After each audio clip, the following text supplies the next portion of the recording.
Magandang gabi po sa inyong lahat. Narito naman pong inyo ang ating programa sa TV Apolya.Argumento. Pinungunahan po ng Delay Catholic Apology International. Sir Argeseno, samahan niyo po ako sa mikling oras, mikling panahon upang talakayin po natin ang mga bagay na may connection po sa ating pong pananampalatayang Katolika. Live po tayo sa ating isa lang po yung naka-live po ngayon, yung page po natin, ang RJ Horolanciano II TV Apolya.Argumento. Bakit po kasi yung presentation po natin mga sir, mga ma'am, i-upload po natin ito sa ating tinatawag na YouTube channels. So yan po mga sir, yan po yung bagong setup po natin sa ating tinatawag na program. And at the same time, meron po tayong presentation na siguro mga 20 to 30 minutes. Then after on that, yan po yung greetings, and at the same time yung pagsasagot po natin sa mga tanong ng ating mga kapatid, mga Katoliko, and at the same time, yung mga kaibigan po nating mga hindi Katoliko. So yan po, wag po kayong magtaka bakit po tayo hindi po tayo nakapag-live sa YouTube channels natin ngayon. Okay, so live po tayo sa ating Facebook page, ang RJ Horolanciano II Apolya.Argumento. And at the same time, yun, sa hindi po nakapag-follow sa mga pages po natin, i-follow nyo po yung mga pages po natin, RJ Horolanciano II Apolya.Argumento page, Kuya Apollo TV page, and RJ's Vlog 2022. And pwede rin po kayo mag-send po dyan ng Facebook stars. And also, sa atin po mga channel, sa hindi po nakapag-subscribe, i-subscribe po ninyo. Sa gusto po magre-replay sa video po natin, pwede po nyo i-replay po ito sa ating mga YouTube channels. Sa hindi po nakapag-subscribe sa mga YouTube channels natin, Dalay Catholic, Apology International Official, RJ Santo II TV, Kuya Apology TV, and Barrio Kawayan na Religious Forum. And pwede rin po kayo mag-send po dyan ng super sticker, super chats, and super thanks. And magpapasalamat po muna po ako sa mga kapatid po mga Katoliko na ulos pong tumutulong at sumusuporta sa programa po natin sa pamamagitan po nila Sir Noli Medalla and family, Sir Emis Rondis Callar and family, Sir Romeo Inodian family, Sir Robert Avila and family, Sir Michael Roger Uy, Sir Rene Kiblat and family, Sir Denjo Sevillas and the family, Sir San Manili and family, Sir Tupig Galyemit and family, Sir Jam Dandan and family, Ma'am Burden Lapera and the family, Sir Jonard Alia and family, Sir Raymond Soles and family, Sir Jerry Minglana and the family, Sir Ray and Ma'am Sheng Hernani and family, Miss Ramona and family, Sir Jocelyn Salamanya and the family, Sir Joy Vilasian family, Cap Jun Bungabong and family, Sir Joe Petzian Amorte and family, Sir Will Siliaca and family, and Sir Raimundo Bungcalis and family. Sa lahat po ng mga Katoliko na tumutulong, especially sa mga kapatid natin kasama po natin sa LCA na tumutulong sa programa po ito. Maraming salamat po. Nang dahil po sa tulong at suporta po ninyo, ang programa pong ito, until now, andito pa rin po sa social media. And until now din po, ang programa pong ito ay nangangailangan pa rin po kami sa tulong at suporta po ninyo. Bakit po? Kasi wala po kami magagawa rito mga sir, mga ma'am, kung wala po yung tulong at suporta po ninyo. Sa gusto po tumulong, sa gusto pong sumuporta, pwede po ninyong ipadala ang tulong at suporta po ninyo sa pamamagitan pa natin mga account numbers. Diyan po yung mga screens, yung tumatakbong information, and pwede nyo po kaming i-message sa ating pong page kung via remittance po yung pagpadala po ninyo. Maraming salamat po in advance. Okay, so yun. So announcement, yun yung sinabi ko po kanina. Ang program po natin ay magiging magla-live lang po tayo sa ating YouTube sa ating Facebook page. Then after on that, i-upload po natin ito doon sa YouTube channels. And siguro, ibabalik po natin yung live streaming po natin sa YouTube channels natin every morning, every 9 a.m. kung okay lang po. Pagkatapos, i-upload po natin ito pagka 1 p.m. sa ating Facebook page. So yan po yung po natin mga sir. Okay, so yan po yung new setup po sa program po natin ngayon mga sir. Okay, so yun. So dito sa po natin, yun, intro, din pagkatapos greetings, then after on that presentation. In greetings, hindi po kagaya ng last, while nagpresent po tayo, binabasa po natin yung mga komento. So ngayon, greetings muna, then pagkatapos presentation, then after on that, greetings, then yung open forum. So yan po mga sir at saka mga ma'am. Okay, sir, sino ba ito? Sir Max Tibinta, good evening. Sir Rafi Caballo, sir, good evening po. Sir Abby Pimentel-Laplap, good evening po sa inyo. Sir John Ray Macarayan, good evening sir. Sir Eric Pano, Sir Binil Casio, Sir Dong Verge, good evening, good evening. Possible ba nga instrumento sa yawa ang ubang Christian sick? Ay, opo. Sa Diablo po yan eh. Yan nga po yung topic po natin ngayon, sir. Sir Dong Verse, good evening. Sir Jopet Chan Amorte, nice tong video mo itong mga pastor ng mga mo lagi Sir Jopet. Sir Andy Coteo, good evening. Brad, sayop ba ang Novus Ordo? Actually, invented po siya. Invented po siya ng mga liberal Catholics noong 1970. Sir Romnick Labuga, good evening. Sir Joneville Dayan, good evening from Butuan. Sir Carlo Torres, good evening. Sir Meristel Diaz, good evening po. Sir Quinciano Abina, good evening po sa inyo. Sir Carlos Orteliano, yes sir, good evening po. Loe si Alfie Haba na SDA, no, wa good taon siya katubag sa pangutana na mo. Mo ba Sir Carlos? Nindot na, at is inyo ang ipangutana. Sir Oliver Vallar, good evening sir. Sir Rigito Baring, Sir Sam Matamosa, good evening po sa mga sir. Sir J. Marquizon, good evening po. Sir Jerome Lokite, yes sir, good evening. Sir mag-ask ko if naakabakopya nga libro sa SDA na SDA Encyclopedia. Wala po sir, wala po akong copy po niyan, Sir Carlos. Sir Edgar Ragay, good evening. Sir Joe Belesia, good evening sir. Ma'am Annabel Baga Brigoli, good evening po. Sir from Manolo Portich. Sir Ray Tabino, good evening sir. Sir Carlos Otiliano, ayan. Sir Edgar Dimol, good evening sir. Sir Jomel Baloria, good evening. Sir Momar Pao, good evening from Zambales. Then Sir Max Tibintag, sa'yo pa kayo natoy para magsamok-samok ka diri. Okay, Sir Carl Mabaw, good evening. Okay, so ngayon magpe-present po muna po tayo. Sir Carlo Torres, good evening sir. So ngayon, ang topic po natin, sektang labas sa Iglesia Katolika, galing po yan sa dyablo. Pag sinasabi po natin kasing galing sa dyablo, yan po yung gumagawa ng kontra or opposite. Opposite po sa tinatawag na gawain ng ating Panginoong Jesucristo. So kung ano po yung ginagawa ng Panginoong Jesucristo, ang ginagawa din po niya opposite. Pero para makapandin lang po siya, gagayahin po niya kung ano po yung ginawa ng Panginoon pagkatapos yan po yung i-offer po niya doon sa mga taong mga inosente. At nang dahil po dyan, so marami po mga inosente mga Katoliko ang makukuha po nila at mapupunta po, instead of salvation, mapupunta po ito doon sa damnation, yung eternal damnation. So ngayon, si Kristo po, ang ating Panginoong Jesucristo, nagtatagpo ng kanyang iglesia, St. Matthew chapter 16 verse 18. Di ba? Sabi ng Panginoon, "Thou art Peter, and upon this rock I will build my church, and even the gates of hell shall not prevail against it." So nang sinabi ng Panginoong Jesucristo po ito, remember na siya po yung tinatawag na salita po ng Panginoong Diyos. Siya po yung Word of God or God's Word, yung buhay na salita. At sabi ng St. John chapter 1 verse 1, itong salita na ito ay Diyos. Nang sinabi ng Panginoong Diyos na ating Panginoong Jesucristo na "Thou art Peter, and upon this rock I will build my church." So ibig sabihin, yung pagkasabi po niya nito, meron pong connection ito doon sa tinatawag na kaligtasan. So salvation. Kaya nga po, according to St. Paul, 1 Timothy chapter 2 verse 4, na ang kalooban ng Panginoong Diyos na ang lahat ng tao ay maligtas at sa Tagalog, at makasusumpong sa katotohanan. Bakit po? Kasi ang diablo po kasi, ang kanilang intensyon is to ruin the Church of Christ, and at the same time magiging maiimpyerno po yung mga kaluluwa na nanggaling doon sa ating Panginoong Jesucristo. So, yan po yung opposite sides. So, ang Kristo, ang objective po niya, salvation. Ang demonyo, ang objective po niya, eternal damnation. Bakit po? Kasi gusto po niya na hindi lang po siya. Gusto po niya na marami po sila. And at the same time, mga sir, mga ma'am, pag ang tao po kasi, ang makukuha ng mga demonyo, insulto po ito sa Diyos. So kaya nga ang mga demonyo sa ngayon na panahon, so meron po silang panahon ngayon na makapanlinlang ng mga kaluluwang makuha po nila galing sa ating Panginoong Diyos. Bakit po? Kasi again, damnation po, eternal damnation po yung objective and purpose po nila. Bakit po? Kasi ang demonyo, eternally condemned na po sila. They are eternally damned. Yung tinatawag na mga demonyo. So, kaya nga, kung ano yung gagawin ng Panginoong Jesucristo, i-o-oppose po nila ito. Kung ano po yung sinasabi ng Panginoong Jesucristo, ang gagawin po nila, talagang babalatutin po nila, din pagkatapos magbibigay po sila ng kanilang sariling mensahe para ang tao ay malihis doon sa tinatawag na katotohanan. Magbibigay po tayo ng example po niyan, mga sir, mga ma'am. Tingnan nyo, di ba, si Judas, di ba? Nasa katotohanan na po siya. Pero lang dahil po sa pride po niya, so meron po tinatawag na spiritual battle between God and the devil doon sa tinatawag kay Judas.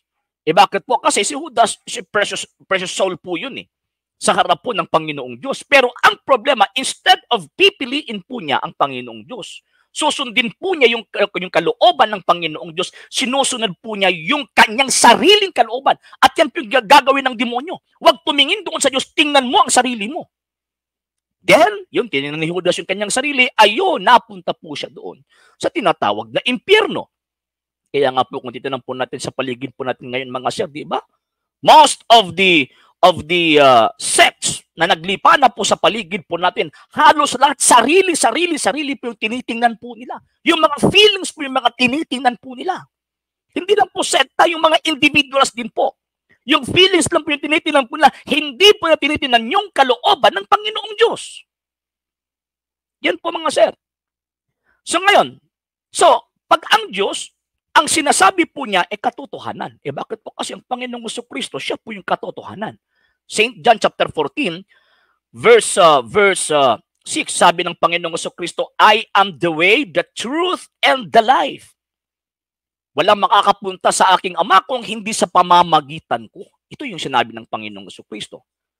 Bakit dadaan sa Panginoong Jesucristo? Bakit po? Kasi yung gawa ng Panginoong Jesucristo ay gawa din po ng Ama. At nang dahil po, isinugong Panginoong Jesucristo para iligtas po yung tinatawag na tao. So, ibig sabihin, ang objective, ang tinatawag na kalooban ng Panginoong Jesucristo, lahat po ng mga taong nawalay sa pamamagitan po ng kasalanan, ibabalik po niya ito doon sa kanyang tinatawag na Ama.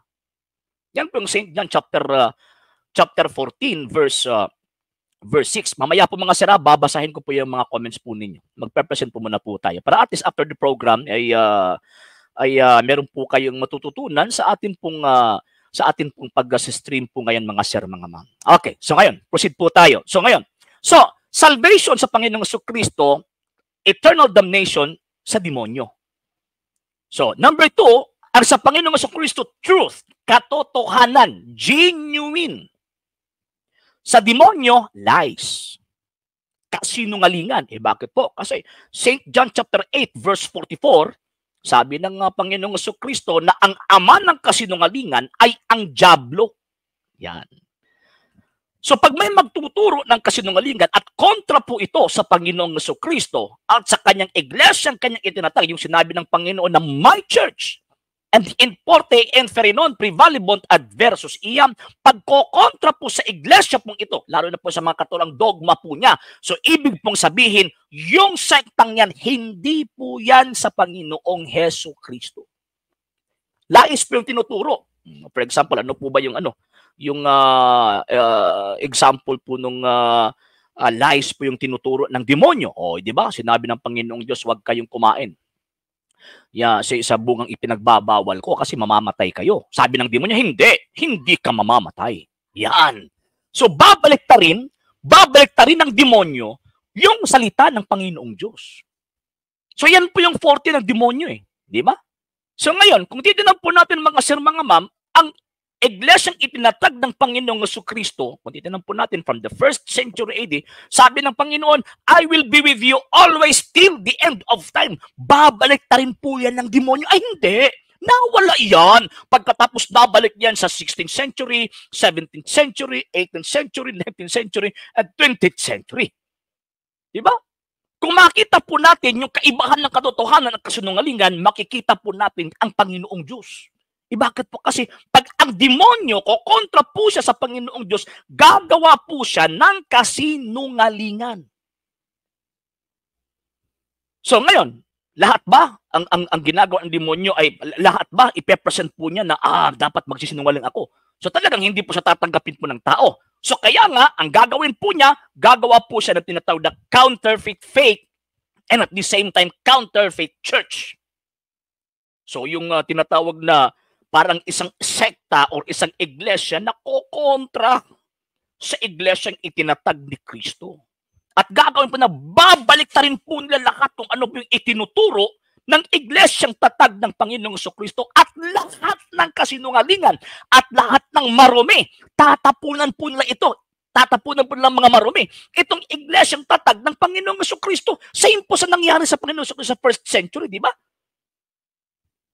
Anong sinabi ng mga Pariseo po noon? Ito, dyablo ito. Oh, anong ginawa po nila? Nang ipinako po doon sa cross, ito, sabi mo, anak ka ng Diyos, pagkatapos ganito ganyan, dapat iligtas mo yung sarili mo.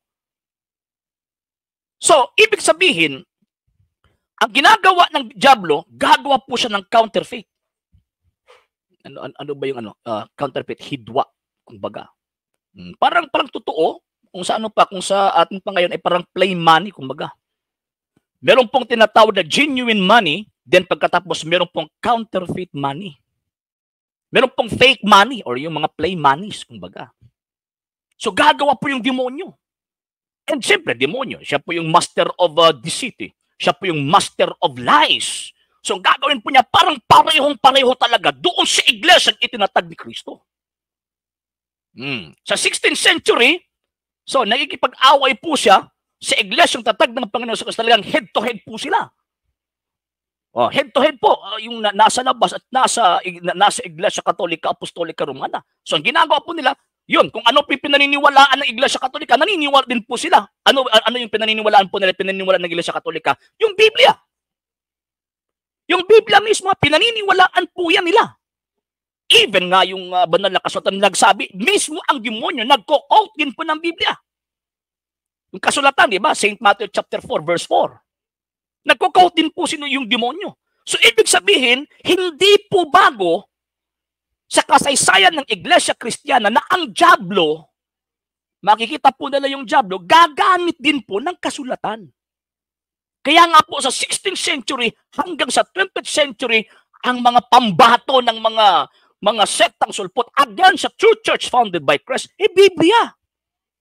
Same din po sa nangyari doon sa St. Matthew chapter 4, verse 4. Yung pagtempt ng Panginoong at ng demonyo kay Panginoong Jesucristo. Gumagamit din. At meron ding interpretation yung tinatawag na demonyo. Ano po yung interpretation po niya? Di ba sabi ng kasulatan? Sabi niya, tumalon ka. Di ba sabi ng kasulatan? Pasusundin po niya, pasusundin po niya yung tinatawag na Kristo ayon sa nakasulat. Pero sabi niya, di ba, kung totoo kang anak ng Diyos, ito, sambahin mo ko. Pero hindi yan ginawa ng Panginoon.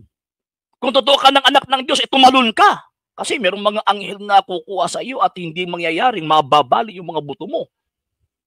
So sabi ng Panginoong Jesucristo, huwag mong attempt ang Panginoon na iyong Diyos. So, di ba? Ayon din sa kasulatan. So, ibig sabihin, kasulatan versus kasulatan. Pero ang pagkakaiba lang po, kasi itong demonyo, ini-interpret po niya yung tinatawag na kasulatan para sa sarili lang po niya. Hindi po sa salvation. Hindi po para doon sa tinatawag na eternal life. Kung hindi eternal damnation. Same din po yan ngayon. Tingnan niyo po ngayon mga sir, mga ma'am, di ba? Most of the sects na labas po sa Iglesia Katolika, Apostolika, nagdadala po yan ng Biblia. Pagkatapos kinokorek po nila, kinokorek daw po nila yung iglesyang tatag ng Panginoong Jesucristo. Kung ano yung interpretation ng Iglesia Katolika na siyang tatag ng Panginoon, sasabihin na, mali yan, kasi kami yung totoo. Kaya nga, yung mga inosenteng Katoliko, pag-aanib po sa kanila, ang mangyayari po yan, sinusunod po nila, yung tinatawag na sinabi ng Diablo, na magiging sa iyo yung lahat ng mga bagay sa buong mundo pagsasamba ka sa akin. Di ba? Tingnan niyo po ngayon. Not less than 60,000 Christian denominations, lahat po sila ang yayaman po nila. Di ba? Halos nasa kanilang lahat ang buong mundo. Bakit po? Kasi accepted po nila ang buong mundo. Bakit po? Kasi ang paniniwala po nila, ang salvation, ano lang, yung tinatawag na simple lang, maniwala lang ako. Meron lang akong faith, okay na yun. Hindi! Hindi po mga sir, mga ma'am. Babasahin ko po yan mga sir, mga ma'am, ha? Pasensya na po mga sir, ha? Nagpe-present lang po muna po ako mga sir. So yan po. So gagawa po siya ng counterfeit church. So ang gagamit po niya yung ebanghelyo. So kaya nga, hindi po bago sa atin ngayon, mga sir, mga ma'am, na tayo mga Katoliko, makikita po natin na mas meron pang alam yung mga ibang sekta sa banal na kasulatan sa atin. Bakit po? Kasi pinapakita nila na sila po yung superior. Same din po sa demonyo. Diba? Panginoong Kristo, pinapakita po niya na siya po yung superior sa Panginoong Kristo. Siya po yung unang nagko-quote ng kasulatan. Pero mas daig pa yung demonyo sa mga ibang sekta. Bakit po? Kasi hindi turo ng demonyo yung yung may mabasa ka ba? Letra por letra? Wala po yan eh. Mas hiligitan pa ng mga protestante yung pag-iisip ng demonyo. Bakit po? Kasi sabi na, kapag hindi yan mabasa sa Biblia, huwag paniwalaan. Hiligitan pa nila yung ama po nila. Diba? So yan po mga sir. No. Number 2, siyempre, gagamit po sa ng gospel. Kung ano po yung itinuturo ng ebanghelyo na sinabi ng Panginoong Kristo, ang gagawin po ng diablo, babalkitin po yan yung pagkakaintindi. For example, sabi ng Panginoon, this is my body, this is my blood. Sabi ng ibang sekta, hindi. Simbolo lang yan. Di ba? Sabi ng Panginoong Kristo, et portae inferenon prevalebant adversus iam, even the gates of hell shall not prevail against it. Yan yung sinabi ng Panginoong Kristo. Sabi na, hindi. Nawala yung iglesia, natalikod yung iglesia sa 1st century, nabalik lang ngayon sa 20th century. Ay, mali. Mali po. Sabi ng banal na kasulatan mismo. Sabi ng Panginoon, I will be with you always till the end of time. And according to St. Paul, na tindigan ninyo ang tradisyon na natanggap ninyo na galing sa amin, sabi ni St. Paul. Sabi na, hindi na kailangan yung tradisyon. Di ba? So talagang magiging opposite po yung tinatawag na ginagawa ng demonyo. Pero para maling lang po tayo, so i-acknowledge po niya yung mga bagay na sa Diyos. So ina-acknowledge po nila ang Biblia, salita ng Diyos. Ina-acknowledge po yan nila. Siyempre, yan po yung ng diablo. Sige, i-acknowledge mo yan. Yung Biblia ang tinatanggap mo, yan po yung salita ng Diyos. Ito lang yung ituro mo. Ito lang ituro mo. Kasi yung nasa Biblia, wala na yan. Kayo na yung totoo. Yan po yung diablo eh. Bakit po? Kasi hindi po magiging sinungaling ang ating Panginoong Jesucristo. Sabi ng Panginoon, I will be with you always till the end of time. Yan po yung sabi ng Panginoong Jesucristo. Ibig sabihin, lahat ng panahon, nandyan po itong iglesyang ito. So pag may lalabas po rito, pag may susulpot na isang sekta outside of this church founded by Him or founded by Christ, yung sektang yan sa diablo po yan. Tingnan nyo, di ba? Anong pagkakaintindi po nila sa Santa Misa? Yung ang pari, nagmamas po yung pari po kasi nakaharap doon sa altar. Gumagamit ng lingwahe ng Iglesia Katolika. So ano ang ginagawa ng mga kampo ng diablo? Ay hindi! Superstitious belief yan! Isa po yung kulto. Yan po yung ginagawa ng mga demonyo eh. O anong ginagawa po nila para sabihin na tinatawag na, sige, dapat ang Panginoon, dapat masaya tayo. Di ba? Concert concert dito, concert doon. Merong entertainment. At ang nandoon sa kanilang, hindi naman po yung altar eh. Wala kasi yung mga ibang sekta po kasi wala po silang altar. Pudyon! Sa Biblia, kung titignan po natin, meron pong altar. Even nga si St. Paul, di ba? Nagsabi na merong altar ang Diyos. Sa kanila, meron ba silang altar? Wala eh. Bakit po? Kasi pinapakita po nila at ino-oppose po nila yung doktrina ng mga apostol, yung doktrina ng Santa Iglesia Katolika na kung saan itinatag ng ating Panginoong Jesucristo concerning sa tinatawag na unbloody sacrifice. Yung sinabi ng sa Prophet Malachi, chapter 1, verse 11, from the rising until its sunset, yung pure offering, i-offer yan doon sa Diyos. Wala yan sa kanila eh. Wala yan sa kanila. Pero nagtuturo po siya ng mabuti. Diba sinasabi nila, gumawa ka ng mabuti. Dapat i-preach natin ang salita ng Diyos. Dapat i-preach natin ang ganito, ganyan. Yan po ginagawa ng mga ibang sekta eh. Tama po ba yan? Actually, tama po yan eh. Yung mga tinuturo po nila, gumawa tayo ng mabuti. Ang hindi po tama kung aanib po tayo sa kanilang sekta. Yan po yung hindi tama. Bakit po? Kasi sila po mismo hindi po sa tagapagligtas eh. Ginagamit po sila ng kanilang ama na siyang diablo. Yan po mga sir. So wag po tayong magpalin lang. Number 2, gagawa po ba siya ng miracles? Yes! Siyempre, Iglesia Katolika, grabe. for almost 2,000 years, ay grabe yung miracles na ginawa ng Iglesia Katolika. O di ba, yung mga Eucharistic miracles, yung mga katawan na until now hindi pa nadidikay. Di ba? Milagro po yan eh. Ang mahal na Birhen nagpapakita. Ang demonyo rin ay ganyan din po sila. O tinan yung mga pastor, di ba? Pag meron silang healing miracle, ang dami-daming mapapagaling na mga sakit sa panahon ng mga milagrong ginagawa po nila. Pero sabi ng Panginoon sa Kristo, hindi ko kayo kilala. Yan. So si Kristo, nagtatag ng kanyang iglesia, ang gagawin ng diablo ay ika-counter po niya ito. Tatatag po din po siya ng kanyang sarili. Eh sino po yung gagamitin po niya? Yung mga taong merong pong personal interest. Yan. Ano po yung personal interest ng tao na gagamitin po ng diablo? Eh, sabi ni St. Peter, 2 Peter chapter 2, verse 1 to 5, magkapera lang, okay na yun. Diba? Mag-raptor lang, okay na yun. Yan po yung punto dyan. So, gagamitin po nila salita ng Diyos bilang kapital, pagkatapos yung prophet po nila, yung abuloy ng mga membro. Yan.